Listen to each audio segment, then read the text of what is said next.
De man van Cambuur zette nog alles op alles. Maar dat doggen ze bij de Graafschap ik.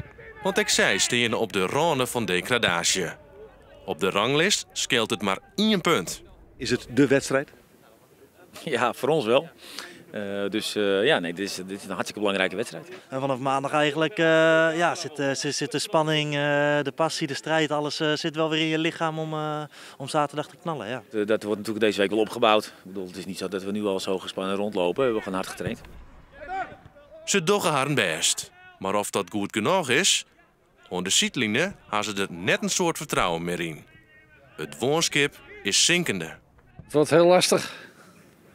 En als we de eerste goal niet maken, dan kunnen we het schudden.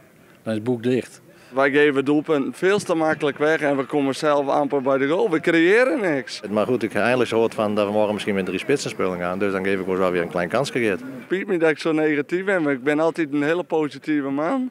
Maar nee, ik heb er geen vertrouwen in vanmorgen. Je moet wel realistisch wezen, hè? Wat hebben wij nog zien laten na de winterstop? Niks. Daar hem hier top als uit. Ja, dat mag vanuit, ja. En dan moeten we eerst maar zien dat er een nieuw stadion komt. En dat we dan maar weer promoveren.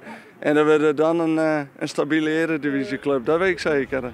Degradatie of net, de directie van Cambuur liet weten dat dat geen invloed had op de plan die te lezen voor een nieuw stadion.